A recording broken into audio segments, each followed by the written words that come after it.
सेठी रोज सत्संग में जाती थी, रोज। कोई भी मत पंथ का महात्मा आ जाए तो वो चले जाए। आज हम लोग पंथाई भाव में उलझते हैं कि हमारा मत वाला सत्संग न है, ये हमारा पंथ वाला सत्संग न है, ये हमार गुरु महाराज न है। ये सब स्वार्थ की बातें हो गई। स्वार्थ में कल्याण होने को नहीं है। निस्वार्थ जीवन जिए, परमार्थ का जीवन जिए, उपकार का जीवन जिए। इंग्लिश के विद्वान कहते हैं where is selfishness there is earthiest. जहां स्वार्थ है वहां सर्वनाश है। स्वार्थ में न्याय मर जाता है। स्वार्थ में अपना पराया का पहचान नहीं रहता है। देखिए, अर्जुन सभी को प्रणाम करते हुए जाते हैं। अर्जुन महाभारत में सबको प्रणाम करने गए, सबने विजयी भव का आशीर्वाद दिया। अर्जुन जाते हैं प्रणाम करने के लिए धृतराष्ट्र को। धृतराष्ट्र कहते हैं आयुष्मान भव, विजयी भव का आशीर्वाद नहीं दिया। विचार कीजिएगा। लेकिन धृतराष्ट्र की आत्मा जानती है कि विजयी अर्जुन का होगा, क्योंकि अर्जुन सत्य पर है, अर्जुन न्याय पर है। ये बात धृतराष्ट्र भी जानते थे, दुर्योधन का पिताजी। लेकिन अपना बेटा को देते हैं विजयी भव का आशीर्वाद। गलत आशीर्वाद दे दीजिए तो नहीं पड़ेगा, कभी नहीं पड़ेगा। सही आशीर्वाद दीजिए वो पड़ेगा। दुर्योधन की मां अर्जुन को विजयी भव का आशीर्वाद दे दिया और अपना ही बेटा था दुर्योधन, उसको दे दिया आयुष्मान भव का आशीर्वाद। क्योंकि दुर्योधन की मां जो थी एक नंबर सती नारी थी। वो जानती थी कि मेरा बेटा का हार होगा, क्योंकि मेरा बेटा असत्य मार्ग पर है। लेकिन राजा धृतराष्ट्र गलत आशीर्वाद दे दिया दुर्योधन को। परिणाम क्या हुआ? राजा होकर के गलत कदम उठाया, आशीर्वाद भी भंग हो गया। और जिस बेटा के अंदर में गलत ज्ञान था, बेटा का हार हो गया, सभी बेटा मारा चला गया। इसलिए अपने बेटा को, अपनी बेटी को बढ़िया ज्ञान दीजिए, बढ़िया बुद्धि दीजिए। नहीं दीजिएगा तो मेरा क्या लीजिएगा? वही बेटा बेटी कल आपको मुंह पर थप्पड़ मारेंगे, गाली बकेंगे, खाना भी नहीं देंगे, आसन भी नहीं देंगे। अंतिम समय में कुछ भी सत्य बोलिएगा तो कहेगा मरियो ने जा भर दिन करे। विचार कीजिएगा। इसलिए अच्छा संस्कार दीजिए बच्चों को। आज छोटा छोटा बच्चा गाली बकता है, छोटा छोटा बच्चा लड़ाई करता है, छोटा छोटा बच्चा गंदी गंदी बातें करता है। वो कहाँ सीखा है? परिवार में सीखा है, समाज में सीखा है। बच्चा लव कुश भी था, वो कितना वीर निकला। बच्चा राम लक्ष्मण भरत शत्रुघ्न भी था, लेकिन वो कितना वीर निकला। बच्चा भीम अर्जुन नकुल सहदेव भी थे, वो कितना वीर निकला। सजनों, हमारे कहने का भाव है, वह सेठी जो थी कहीं भी सत्संग में चली जाती थी। एक दिन गुरु महाराज प्रवचन में कह रहे थे कि नारी पुरुष एक मति होई, जुग जुग राज करी है सोई। एक दिन गुरु महाराज और कह रहे थे कि सैकड़ों काम छोड़ करके मनुष्य को लेटरिन करना चाहिए, हजारों काम छोड़ करके मनुष्य को समय पर भोजन करना चाहिए, लाखों काम छोड़ करके मनुष्य को स्नान करना चाहिए, अब करोड़ों काम छोड़ करके मनुष्य को सत्संग करना चाहिए। बोलिए। गुरु महाराज प्रवचन में कह रहे थे कि नारी पुरुष एक मति होई, जुग जुग राज करी है सोई। मतलब जो पति पत्नी मिलकर के ध्यान करते हैं, साधना करते हैं, सत्संग करते हैं, दान पुण्य करते हैं, वही पति पत्नी फिर अगला जन्म में पति पत्नी रहता है, लेकिन जन्म होता है राजा की यहाँ। आप भक्ति करके नहीं मरिए, भक्ति करके दुनिया से नहीं जाइए, तो आप मर जाइएगा, लेकिन जन्म कहाँ होगा? 84 लाख जन्म गरीब के यहाँ जन्म लीजिएगा, जहाँ कंबल भी ओढ़ने को नहीं मिलेगा, रोटी पर सब्जी भी मिलना मुश्किल है, रहने के लिए डिहबास भी नहीं मिलेंगे। इसलिए कर्तव्य कीजिए। हे अर्जुन, भगवान कृष्ण कहते हैं गीता में, हे अर्जुन, मनुष्य अपने ही कर्तव्य का फल भोग रहा है, कोई किसी को सुख दुख नहीं देता है, सब अपने ही कर्मों के दृष्टा भोगता होता है, सब अपने ही कर्मों के दंड भोग रहे हैं। इसलिए हमारे जीवन में जो भी सुख है, जो भी दुख है, वो हमारी ही कर्तव्य का फल सामने आया है। तो वो सेठी गुरु महाराज की बात याद करते हैं, और सेठी ये बात जाकर के सेठ जी को सुनाए कि आज सत्संग में गुरु महाराज कह रहे थे कि नारी पुरुष एक मति होई, जुग जुग राज करिहे सोई। इसलिए हे पति देव, आप हमारे इस जन्म में पति भगवान है, आप भी सत्संग कीजिए, आप भी भजन कीजिए, आप भी गुरु महाराज का मंत्र लीजिए।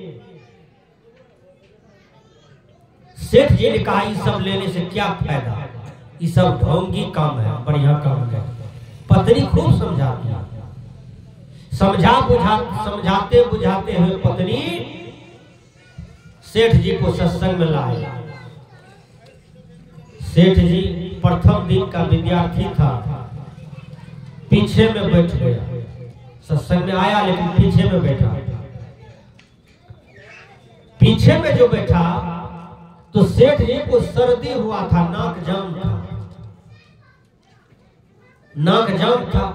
सेठ जी को साल ओढ़े हुए था, साल में गर्मी आया, नींद आ गई, सेठ जी नीचे में घोलट गया, सो गया।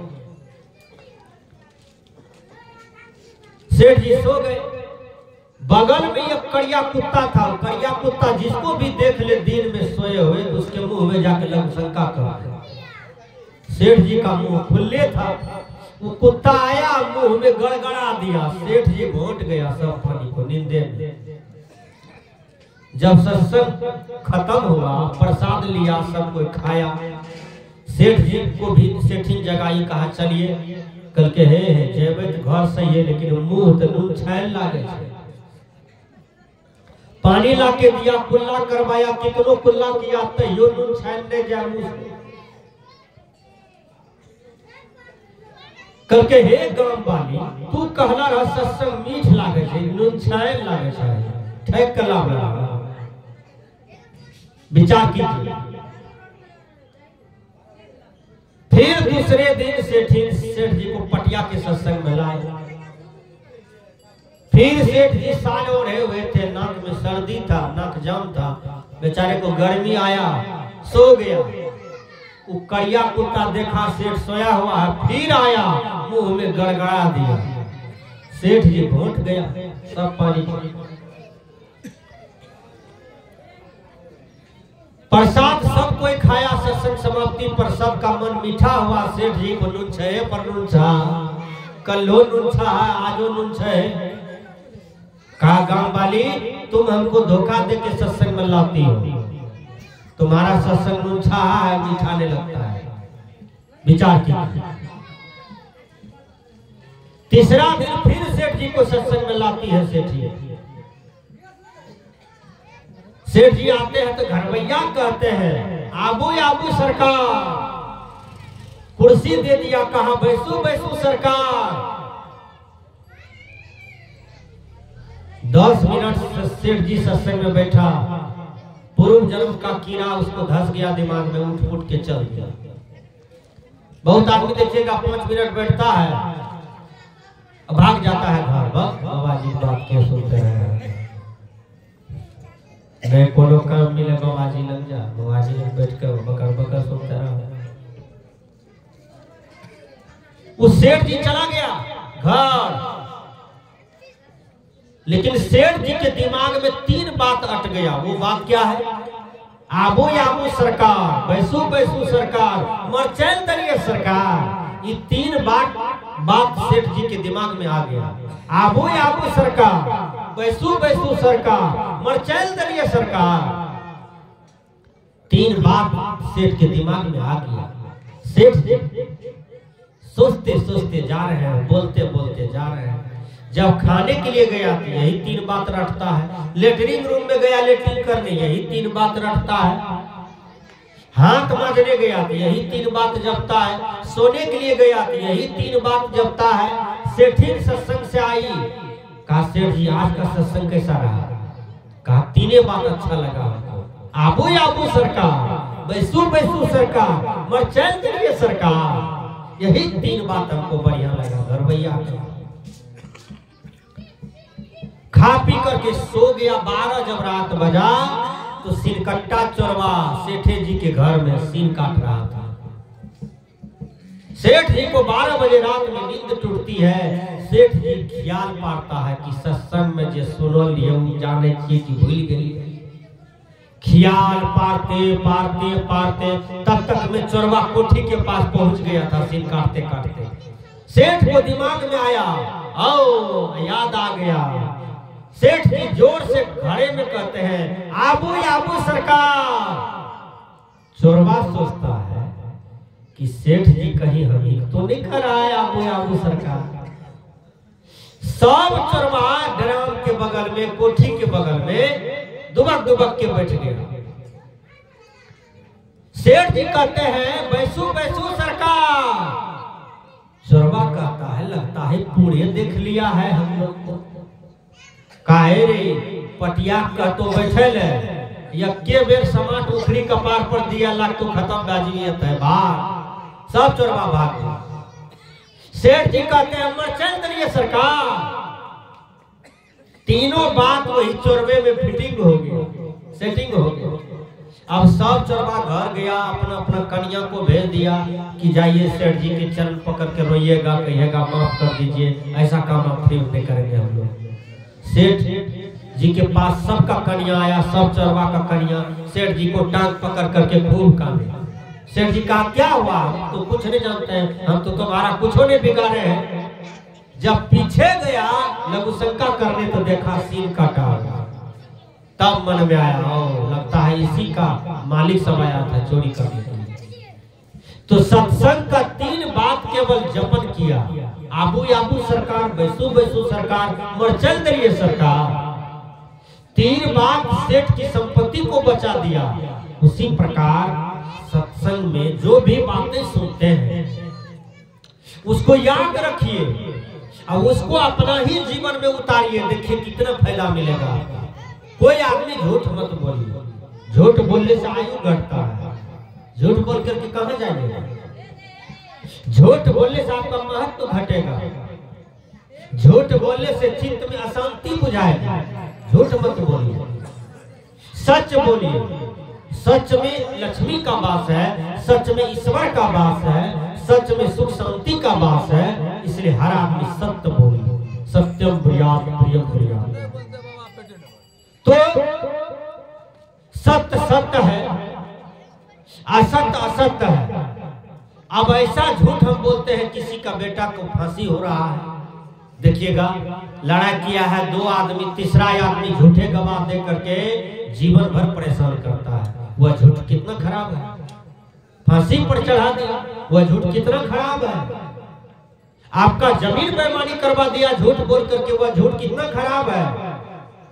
आपका घर सहित मकान बेईमानी करवा दिया, वह झूठ कितना खराब है। इसलिए झूठ कई प्रकार के होते हैं। वह झूठ कभी नहीं बोलना चाहिए जिससे मानवता का हनन हो जाए, जिससे मानवता में दाग लग जाए, जिससे मानव समाज में अशांति आ जाए। इसलिए इंग्लिश के विद्वान कहते हैं डू नॉट टेल ए लाई। झूठ मत बोलो, सच बोलो। सच में ताकत है, सच में शक्ति है, सच ही में ईश्वर है, सच में ही भगवान है, सच में ही देवी देवता का निवास है।